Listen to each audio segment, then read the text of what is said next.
Riflemen form the backbone of the military. Like all infantry units, they can capture strategic points, man military weapons, and secure resources on the battlefield. Rifleman ready to protect the motherland. Cannon ready to slay Polonia's enemies. Polonia riflemen are equipped with bolt-action rifles and are most effective when engaged in long-range fights. They are also equipped with bayonets for melee combat. The enemy is capturing a strategic position. Given their focus on anti-infantry engagements, they are vulnerable to mechs and combat vehicles. Machine gunners are specialized infantry units who wield powerful machine guns that are capable of suppressing enemy infantry and dealing damage to lightly armored enemies. They must take a moment to set up before firing. However, once set up, they can lay down devastating barrages of fire on advancing infantry and suppress them.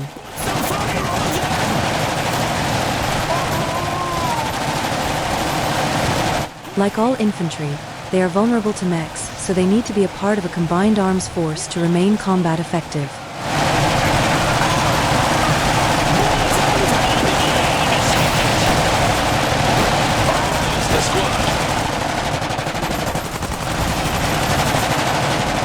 Anti-armor gunners are specialized infantry units armed with miniaturized cannons for use against armored targets like mechs.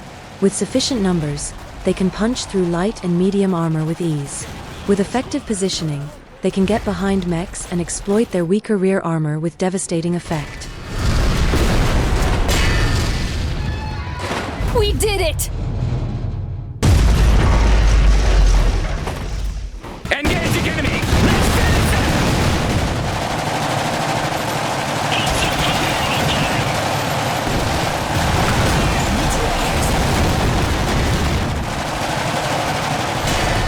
Their specialization in attacking armored units, however, does leave them vulnerable to other infantry.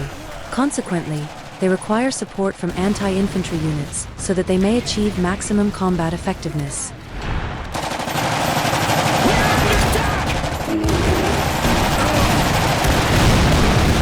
Grenadiers are infantry units who have the added bonus of being able to use grenades for greater versatility. They can still use firearms afforded to them as infantry. While they are more effective against armor than standard infantry, Grenadiers have a recharge time and are still hopeless against most mechs. Catch this!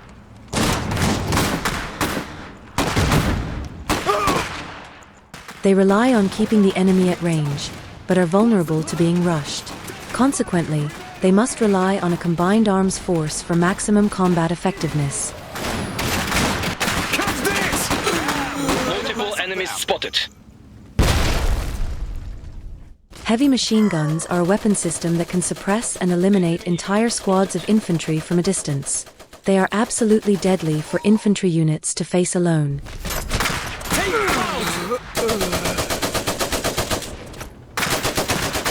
Save some for us!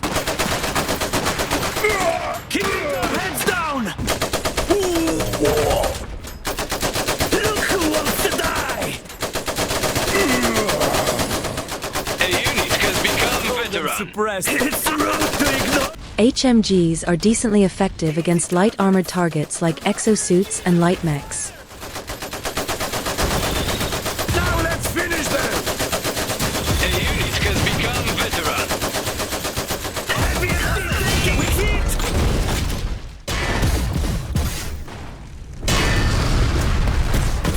These pistols can turn! A unit has become We got veteran. company!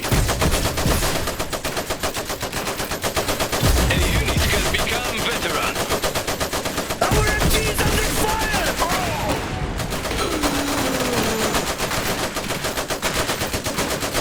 Disadvantages include having to deploy in place before it can fire. It also has a lack of mobility when relocating from one position to another. Taking fire! Here! Field cannons are a weapon system that can devastate mechs from long range when positioned effectively. Cannon ready to slay Polonia's enemies. They are a cost-effective means to countering enemy mechs if one chooses not to produce mechs.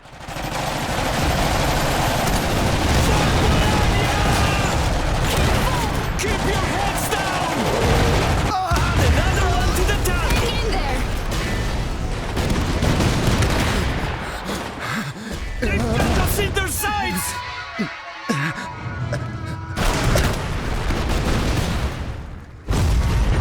Cannons must first deploy in place before they can fire. Right here! Be sharp!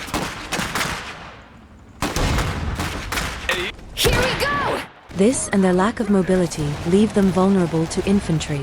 Consequently, cannons must be supported by anti-infantry forces to retain maximum combat effectiveness. Field mortars are a weapon system that can lob explosive shells at enemies from a great distance.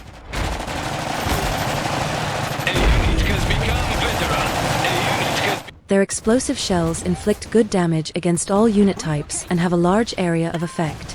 This makes mortars very effective at softening up defensive units or densely packed targets. Enemy unit spotted. The enemy is taking our mine. Enemy contact!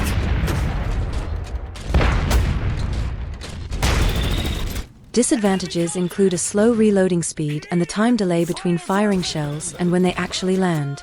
Consequently, fast agile units can easily dodge incoming shells, especially when fired from long range. Like other weapon systems, mortars must deploy first to fire. Mortar taking fire! We've lost a weapons team.